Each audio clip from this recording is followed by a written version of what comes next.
Milliy gvardiya Farg'ona viloyati bo'yicha boshqarmasi tasarrufidagi harbiy qismda muhim tadbir. Harbiylashtirilgan tuzilmalarda faoliyat yuritayotgan xizmatchilar, xodimlar va ularning oila a'zolari uchun viloyat harbiy prokurorining sayyor qabuli o'tkazildi. Qabul jarayoniga maktabgacha va maktab ta'limi boshqarmasi, tibbiyot boshqarmasi, inson ijtimoiy markazi hamda aholi bandigiga ko'maklashish markazi mutaxassislari ham jalb etildi. Bu esa har bir murojaatga to'g'ridan-to'g'ri yechim topish imkonini yaratdi.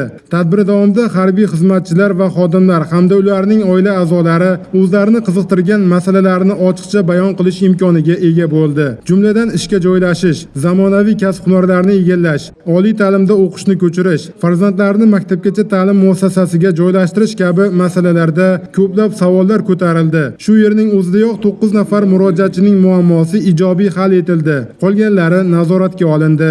Turmush o'rtog'im harbiy xizmatchi bo'lib ishlaydilar. O'zim ma'lumotim oliy, psixologiya bo'yicha o'qiganman. Bugungi sayyor qabulga ishga kirish murojaatim bilan keldim. Harbiy prokuror murojaatimni eshitib ko'rishdi. Tegishli tashkilotlar bilan birga murojaatimni hal qilib berishdi. Qo'qon shahridagi maktablardan birida ishlaydigan bo'ldim. Bundan juda ham xursandman. Xudo xolasa bundan keyingi ishlarimda farzandlarimizda ta'lim tarbiyasi, psixologiyasi bo'yicha o'z bilim tajribalarimda almashib boraman.